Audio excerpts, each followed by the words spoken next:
ठीक हो गया। अब आइए नेक्स्ट।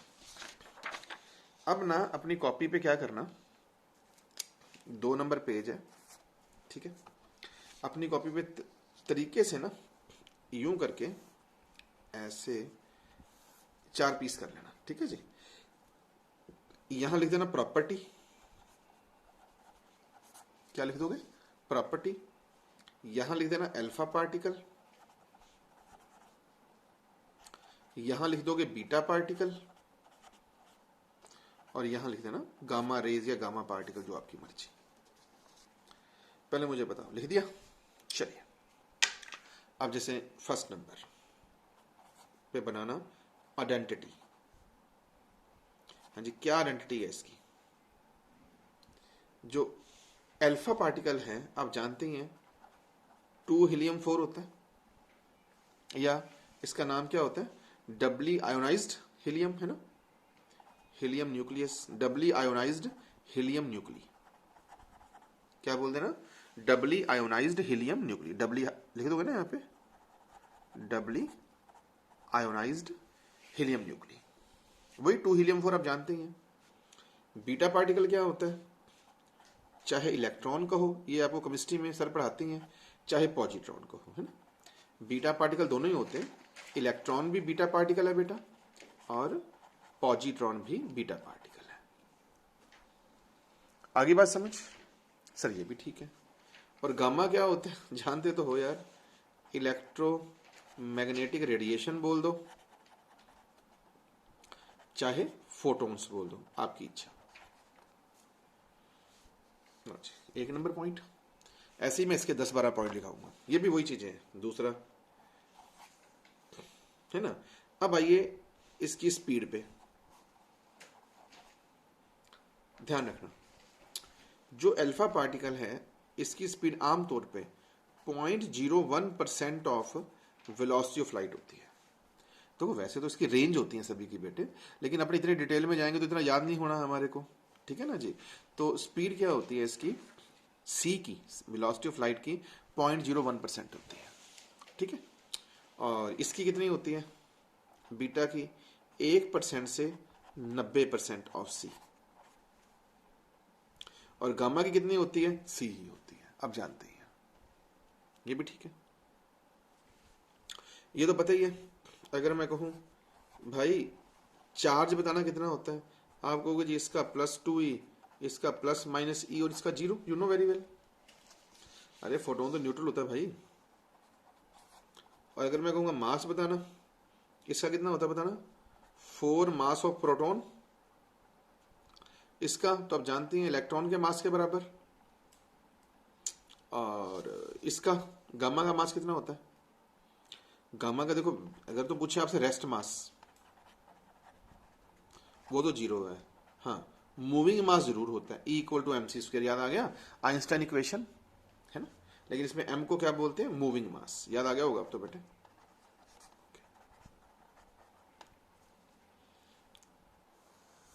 लो सर, ये वाली बात भी आपकी ठीक है, बिल्कुल ये बात भी सेट होगी। चलिए अच्छा, अब इसके बाद अब आया आयोनाइजेशन पावर। अब बच्चों इस चीज को ना थोड़ा बेटे ध्यान से समझना, कि मैं आयोनाइजिंग पावर कह दूं या आयोनाइजेशन पावर कह दूं, कुछ भी कह दूं। बेसिकली आयोनाइजेशन पावर या आयोनाइजिंग पावर का मतलब होता है कि चीज को आयोनाइज करना, ठीक है ना। और मैं आपको सीधी बताऊं, आयोनाइज करने का मतलब बेसिकली होता है आयंस बनाना। क्लियर? क्या होता है, आयंस बनाना। और आयन बनाने का मतलब होता है जितने ज्यादा चार्ज बनाना। तो कुल मिला के कहीं ना कहीं जो आयोनाइजेशन पावर होती है ना, वो बेटे चार्ज के प्रोपोर्शनल होती है। किसके प्रोपोर्शनल होती है, चार्ज के। इसका मतलब ये नहीं है कि जो आयोनाइजिंग पावर है 100% ही चार्ज है। आयंस के पेयर बनते हैं, फिर ये जीएम काउंटर में जाते हैं, बड़ी डिटेल चलती है आगे, ठीक है ना, जो ग्रेजुएशन में आती है। लेकिन एक याद करने का तरीका जरूर है कि आयोनाइजेशन पावर उसकी ज्यादा होगी जिसका चार्ज ज्यादा होगा। अब तुम खुद समझदार हो, चार्ज किसका ज्यादा है, अल्फा का। तो इसका ना आयोनाइजिंग पावर का रेशियो बताओ सर कितना होता है।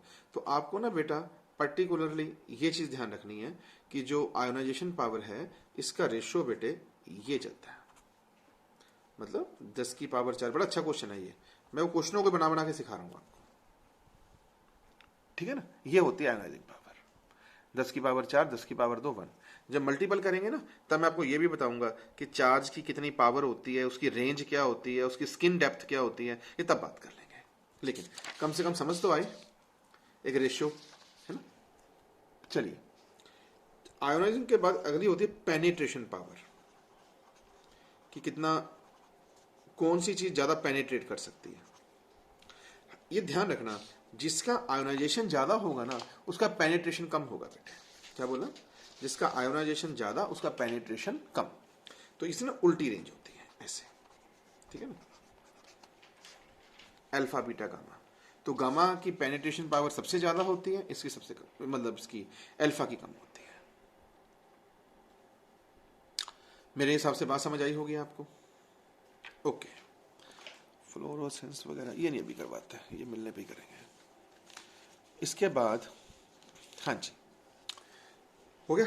चल, अब मैं चीज लेके आ रहा हूं ना आपके सामने 3 नंबर पेज पे, मतलब मेरे को ये सबसे इंपॉर्टेंट लगती है।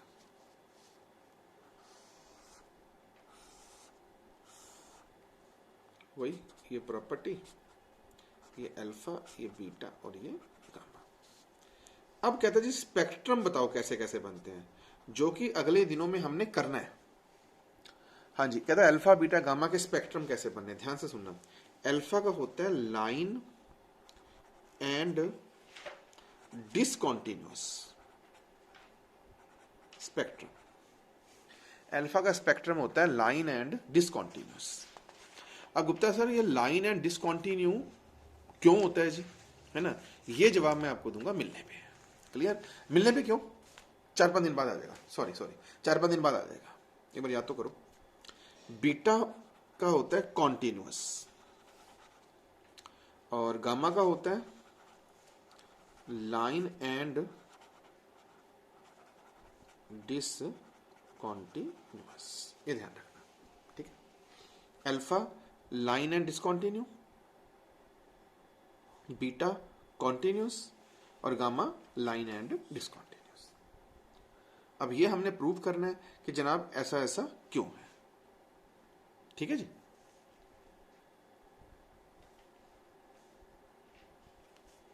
ओके, नाउ अब आइए इसकी अगली property, range in air at NTP. मतलब हवा में ज्यादा दूरी पे कौन जाता है, ध्यान रखिएगा। अल्फा पार्टिकल जाता है 3 से 8 सेंटीमीटर तक, बीटा सिर्फ 1 सेंटीमीटर तक, पर गामा 30 सेंटीमीटर तक। एक ये ध्यान कर लेना। क्लियर? ओके, अब एक टॉपिक इसमें एक पॉइंट और आता है, एक्सप्लेनेशन ऑफ इमिशन। अगला कौन सा? एक्सप्लेनेशन ऑफ इमिशन, कि भी क्या कारण है कि ये इमिट होते हैं। अल्फा पार्टिकल के इमिट होने का रीजन है tunnel effect, TUNNEL, tunnel effect. अब ये टनल इफेक्ट होता क्या है, क्या कहानी है, ठहरो थोड़े समय, कुछ समय में करवा दूंगा मैं आपको। बीटा के इमिट होने का कारण है न्यूट्रिनो हाइपोथेसिस।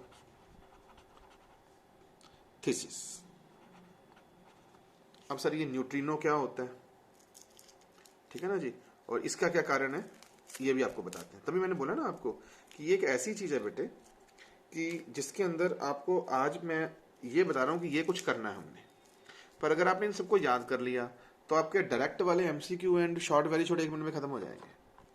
हाँ, एक्सप्लेनेशन अगले 10-15 दिन में ये कुछ ही करना है आपने भी, ऐसा क्यों। और गामा के 3 कारण है। पहला फोटोइलेक्ट्रिक इफेक्ट, जिसको आप PE इफेक्ट बोलते हो। दूसरा COMP TO1 शायद केमिस्ट्री में किया हो आपने, मुझे पता नहीं। कॉम्पटन इफेक्ट ये बता दूंगा मैं आपको। और थर्ड जो मैंने आपको +1 में कराया था वर्क पावर एनर्जी में, पेयर प्रोडक्शन इफेक्ट, PP। तो इन 3 तरीकों से गामा चलता है, न्यूट्रिनो हाइपोथेसिस से बीटा चलते हैं, और टनल इफेक्ट से गामा निकलता है न्यूक्लियस में से। ये रीजन होते हैं इनके इमिशन होने के। अब सर ऐसा क्यों होता है ये आपको भी कुछ दिनों में समझाऊंगा मैं। अब बताइए सर, ध्यान से देख लो, ये 1 2 3 4 5 6 प्रॉपर्टी है, 7 8 9, मेरे पास 13 है, 4 मैंने आपको बैठ के समझानी है। ठीक है जी, ये सारी कहानियां अच्छे से कर लेना यार, कोई दिक्कत। इसके ना कॉपी पे नोट्स बना लेना प्रॉपर यार, ठीक है ना।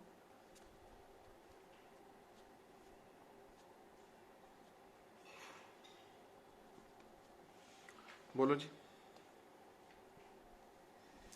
ठीक है सर, चलिए अब मैं फर्स्ट टॉपिक स्टार्ट कर रहा हूं, law of radio active disintegration. Actually ये दिया था रदरफोर्ड एंड सोडिलावी बोलते हैं इसे, इसको रदरफोर्ड एंड सोडिलावी बोलते हैं। Law of radio active disintegration का मतलब तो समझ ही गए कि टाइम के साथ साथ एटम का डिके होना, ये तो आप जानते ही हैं। ओके, तो पहले जरा लिख लें थोड़ी सी डेफिनेशन सी, है ना, उसके बाद फिर कहानी सुना दूंगा आपको अच्छी से। लिखो,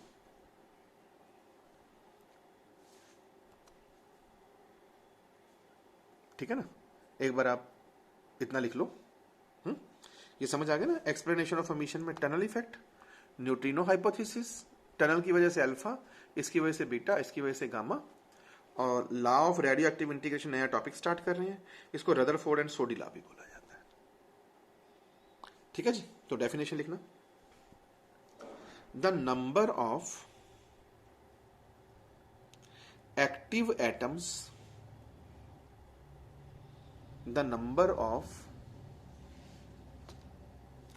active atoms disintegrated, the number of active atoms disintegrated per second, disintegrated per second at any instant, at any instant is directly proportional to, वापस बोलो, the number of active atoms disintegrated per second at any instant is directly proportional to, is directly proportional to the number of radioactive atoms, is directly proportional to the number of radioactive atoms, directly proportional to the number of radioactive atoms actually present in the sample, actually present in the sample, sample, SAMPLE, in the sample, in a sample, at that instant, called radioactive decay law, called radioactive decay law। ठीक sir, okay. अब sir ये बताओ मतलब क्या है इसका, क्या कहना क्या चाहते हो इससे?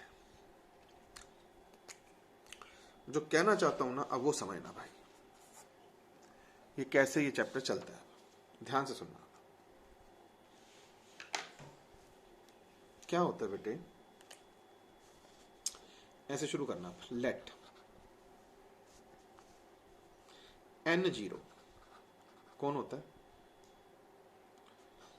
टोटल नंबर ऑफ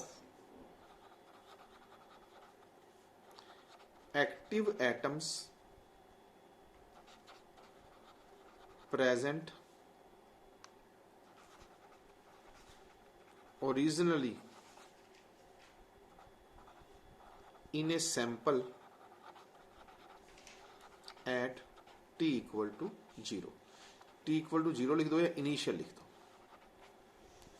ये तो होगी बेटे बुक की वर्डिंग कि n0 क्या होते हैं, एक्टिव एटम जो कि सैंपल में होते हैं शुरू में।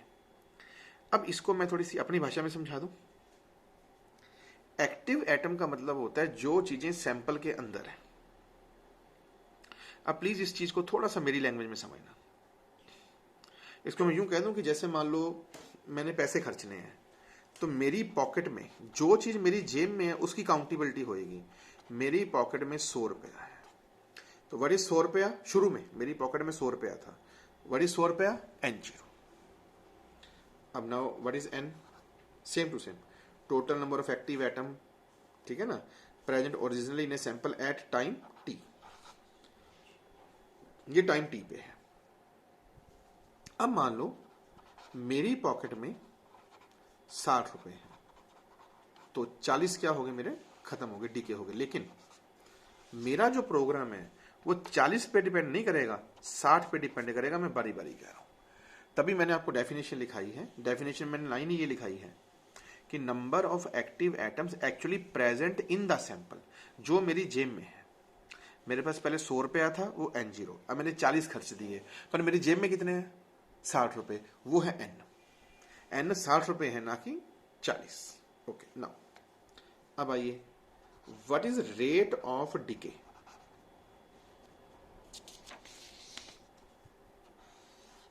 ठीक है ना, अब बताएंगे रेट ऑफ डिके क्या होगा। सोच के देखो, -dn/dt, सोचो भाई। रेट ऑफ डिके का मतलब है समय के साथ साथ मेरे पैसे खत्म होना। रेट ऑफ डिके, अरे भाई 60 रुपए रह गए, फिर 50 रह जाएंगे, फिर 40 रह जाएंगे, फिर 30 रह जाएंगे। टाइम के साथ साथ मेरे पैसे घटते जा रहे हैं। What is the meaning of -dn/dt, सोच के देख लो। टाइम के साथ साथ n मेरे माइनस हो रहे हैं, घट रहे हैं। सर ये वाली बात भी ठीक है ना। अब सोचो, जो तुम्हारा ये -dn/dt रेट ऑफ डिके है, क्या ये प्रोपोर्शनल टू n नहीं होना चाहिए। प्रैक्टिकली सोचो, जितना पैसा n payment in my pocket, जितना मेरे पास ज्यादा n होगा, ज्यादा पैसे होंगे, उतना मैं खर्चूंगा भी ज्यादा। कॉमन सेंस है। मान लो एक बंदे के पास पैसे है ही नहीं, वो खर्चेगा कैसे बेचारा। तो -dn/dt प्रोपोर्शनल टू n हो गया, ये भी ठीक हो गया। समझ रहे हो ना, ज्यादा पैसे तो ज्यादा खर्च। -dn/dt प्रोपोर्शनैलिटी का निशान हटा दो तो इक्वल टू क्या आ जाता है, लैम्डा n। लैम्डा को प्रोपोर्शनल कांस्टेंट बोलते हैं। बेसिकली मुझे लगता है आपने केमिस्ट्री में किया होगा यार, अब ये तो मुझे पता नहीं। इसे डीके कांस्टेंट भी बोलते हैं लैम्डा को। कोई किताबें डीके कांस्टेंट कह देती हैं, कोई डिसइंटीग्रेशन कांस्टेंट कह देती हैं, अब कुछ भी कही जाओ। ठीक है, तो आज मैं ना आपको एक एक्सपोनेंशियल लॉ बना के छोड़ूंगा, कल से चैप्टर को खींचेंगे अच्छे से। ठीक हो गया ना। अब यहां से बताना कितना आंसर आया बेटे। dn/n बन गया -λ/dt। देख लो, dn/n -λ/dt। इंटीग्रेशन, जब टाइम 0 है तो n0 है, वही शुरू में। टाइम t पे n है, ये भी आप जानते हैं। dn/n का इंटीग्रेशन क्या होता है, log बेस टू en। पता नहीं कितनी बार पढ़ाया मैंने यार, वो रॉकेट याद आ गया। dm/m log base to em, वही है। और -λ/dt का t आ जाएगा। ठीक है सर, कोई दिक्कत ना। उसके बाद अगला स्टेप, log e, n की जगह upper limit, log e, n की जगह लोअर लिमिट, -λ/t। ठीक है ना। अब यहां से सीधा यहां पहुंच जाओ। ठीक है ना, log base two n minus log base two n0 equal to -λ/t। अब यहां से यहां पहुंचो तो क्या होगा, log a minus log b क्या होता है, log a/b। लिख दूं? Hello sir, log e n upon N zero, समझ रहे हो ना? ये देख लो, एक मिनट पेज में अच्छे से दिखाता हूँ आपको, ऐसे दिखेगा नहीं आपको अब, ठीक है ना? log a minus log b, log a upon b, ठीक है, equal to minus lambda T, ये भी ठीक है। ये e को अगर आप हटाना चाहते हैं, वही एंटी लॉग वाला सिस्टम, शायद आपने 10th में किया भी हो। आलो sir, n upon N zero, लोग को हटा दो तो e की पावर आ जाएगी, तो यहां से n क्या बन जाएगा, एन जीरो e की पावर माइनस लैम्डा टी, बन गया जी। इसी को तो बोलते हैं एक्सपोनेंशियल डीके लॉ। क्या बोलते हैं? Exponential DK law. टाइम के साथ साथ n का कम होना, तभी इसमें ये ग्राफ बनता होता है। क्या जी, n और t के बीच में ग्राफ बनाना, लो सर, ठीक है ना, कि जब टाइम जीरो है तो n क्या था, n जीरो पर, एक मिनट ऊपर कर दूंगा, ये ग्राफ बनता है n और t में, है ना? जब टाइम जीरो है तो n क्या था, n जीरो। अब जैसे जैसे टाइम बढ़ता जाएगा n घटता जाएगा, लेकिन ये कहीं पे इसको साथ में चिपका देना भाई, क्योंकि n कभी भी जीरो नहीं होता। बताया था ना, a is limit zero to infinite. जैसे आदमी की डेथ होगी, डेथ होने के बाद कोई आदमी खत्म थोड़ी हो जाता है, आदमी की बॉडी एशिस में कन्वर्ट होगी, ठीक है ना? मतलब हमारा कन्वर्जन ऑफ बॉडी चलती रहती है ना, ऐसा तो नहीं ना कि बॉडी खत्म ही होगी, उसके सारे एलिमेंट ही खत्म हो गए, तो कन्वर्शन तो चलता ही रहेगा। तो एन कभी भी जीरो नहीं होता, डीके कभी भी जीरो नहीं होता, ये हमेशा ध्यान रखिएगा, यहां तक लेके आना है, ठीक है सर? तो आज मैंने आपको टेस्ट की डिस्कशन भी करा दी, कुछ इसका अच्छा सा बेस भी बनवा दिया। कल से इस चैप्टर को स्पीड से उठाऊंगा मैं, ठीक है जी? तो एक बार थोड़ा सा रिवाइज करा दूं मैं, है ना, ताकि आपको दिक्कत ना लगे। ये प्रूफ समझ आ गया? इसमें कई बच्चों की कैलकुलेशन गलत हुई हुई है, कईयों ने जैसे i0/8 को i0 यहाँ पे 16 लिख दिया, वो थोड़ा ध्यान रखना। प्रॉपर्टीज सारी कर ली, ठीक? 2 नंबर पे ये प्रॉपर्टीज, ये सारी कहानी अल्फा बीटा गामा की, वो रेडियो एक्टिविटी की प्रॉपर्टीज थी, ये कंपैरिजन की प्रॉपर्टीज है, सारी स्टोरी, ठीक है? लॉ ऑफ रेडियो एक्टिविटी में याद रखिएगा, ये टनल इफेक्ट, न्यूट्रिनो, ये सब करा दूंगा मैं थोड़े दिन ठहर जाओ। उसके बाद ये वही पॉकेट वाला भी सिस्टम करवाया मैंने आपको, कि 60 रुपए से मतलब है, जितने ज्यादा पैसे उतनी डिके ज्यादा, बस फिर इसकी जगह लैम्डा, थोड़ी मैथमेटिकल कैलकुलेशन, ये तो आप शुरू से +1 में कर ही रहे हैं यार, और कहानी से सेट करके एन वाला फार्मूला बन गया, एक्सपोनेंशियल डीके लॉ, और ये एक्सपोनेंशियल डीके लॉ हमने बना दिया कि टाइम के साथ साथ एन की वैल्यू घट रही है, ठीक है सर? कर लेंगे याद इतना? लो जी, अब एक बार आप इतना काम कर लो, कल से प्रॉपर खींचेंगे चैप्टर को, ठीक है सर? Okay, bye.